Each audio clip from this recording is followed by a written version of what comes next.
artificial intelligence. Yeah. It's already here. Yep. And it's already in use by many corporations. Typically, a corporation would use artificial intelligence for many things, but also to improve customer experience. Yeah, That's the ultimate goal. Yeah.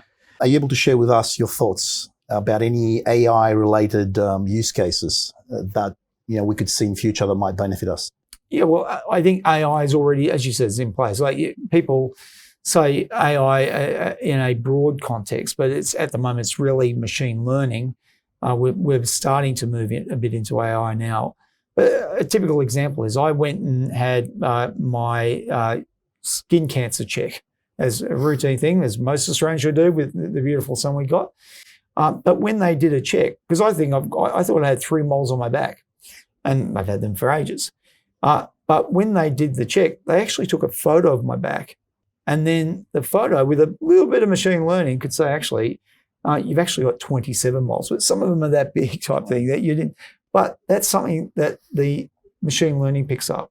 And then straight away, because of the biomarkers that are in place in terms of the screen, they can say, that's something you need to get a biopsy on, that's harmless, et cetera, in terms of colour, the deviation between that photo and the one I took 2 years ago. So that is a classic example of how you use AI for great outcome. Equally, as we've seen with robo-debt and the like, there are some really bad outcomes. The thing is, AI is like fire. You can use it for good or you can use it for bad. There's no way we're going to put the genie back in the bottle. So let's see how we put some guardrails up to make sure we use it for good. That's a great segue to my next question, which is about health. Your administration's work on digitization of the health industry is noteworthy and revolutionary. The solutions that your team's launched on how to improve the health of individuals, or us as a community, they're wonderful examples of some great initiatives. So the health app, the digital baby book, the single digital patient record, they're just incredible innovations. Do you feel the digitization work in health is now done? Oh, nowhere near it. Nowhere near done. These are innovations that are really just at the beginning.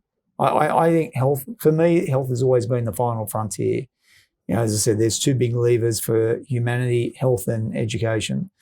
Health is so fragmented. It's occupying about 32% of the budget now. And in most democracies or countries around the world, by the end of the decade, it's probably going to be close to 50% of the budget. We're aging population. Most of the budget spend on the person is in their latter years. And with that population aging, we're just going to fall off the cliff in terms of health expenditure.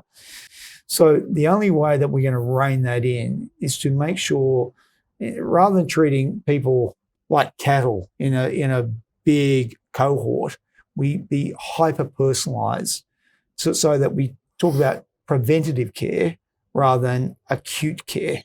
Because when you're in the hospital, you're already in trouble. Yes. We've got to stop people getting to hospital. And that's where the preventive medicine comes in.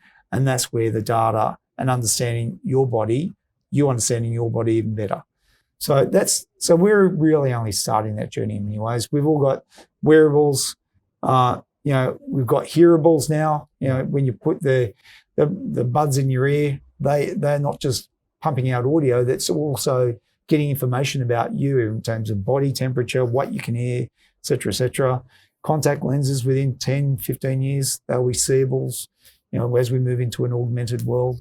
There's going to be digestibles, within the next 5-6 years. So it's all about understanding our human condition way, way more than we know now. Yeah, it's remarkable. My dad was rushed into hospital last year, and it's a stressful time. But upon arrival at the hospital, they ask you what sort of medication is he on? Is he allergic to this and that? Yeah. And you don't know. You just don't know. And he's not in a state of mind to actually answer it. Of course not. But the records were there, and they were able to say, "Don't worry, we have it on record." Correct, but they might have some of the record, but because it's not joined up yet. So there are so many inputs in relation to your health condition. You might go to pharmacy A, B, C. You might go to a chiropractor here, a physiotherapist there. You might go to a dietitian there. But it's all disparate, the information.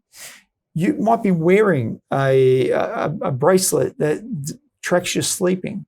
That might have an impact on your mental health condition. All of that's disparate. But if it all comes together, it could actually be a very powerful diagnostic tool in terms of not just where you've been, but more importantly, where and how you should be treated. And that's why we really just started that journey around personalized care. It's still very fragmented, but again, if we really want to have an attack on shifting from acute to preventative, it has to be in this space. It could save lives. It will 100% save lives and improve quality. It will reduce suffering and improve quality of life. And that data digital platform is the only way it'll do it.